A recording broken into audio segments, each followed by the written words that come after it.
శోభా గారు చెప్పండి. ఇదేం చెట్టు? అది పగడాల తులసి అండి. చూడండి, ఇప్పుడు మీరు అనేసరికి ఒక విత్తనం రాలేదు కదా, అది మట్టి కనుక ఉంటే మట్టిలో పడితే మొక్క వస్తుంది.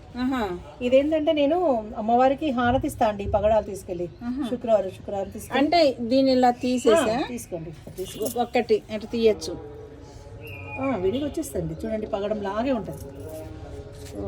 అవును, మెత్తగా కూడా ఉంది. మెత్తగా ఉంటుంది. ఈ ఎండితే మనం ఏమైనా చేసుకోవటం ఏమి ఉండదు లేదండి, మొక్కలు పెంచుకొని పంచుకోవడమే. అంతేనా? ఈ మొక్కలో వేస్తే మళ్ళీ ఇంకోటి వస్తుంది. అంతే. ఓకే. అలా అంటే ఇది దేవుడికి ఇష్టమా? ఇష్టం అని, అమ్మవారికి ఎరుపు రంగు అంటే చాలా ఇష్టం కదా, అందరు తులసి కాబట్టి దాని విత్తనాలు ఈ పగడాలు లాగా ఉన్నాయి కదా, పగడాల హారతి ఇస్తాం ఫ్రైడే. పగడాల హారతి ఇచ్చేసి ఆ విత్తనాలని నేను మళ్ళీ ఎవరికైనా ఇవ్వచ్చని మొన్న మా గార్డెన్ మీటింగ్ జరిగింది, అక్కడ చాలా మందికి పంచానండి. తర్వాత మీరు పైన నేను ఇందాక చూపించాను, యూజ్ అండ్ త్రో కప్పులలో వేసాను, మొక్కలు వచ్చినాయి.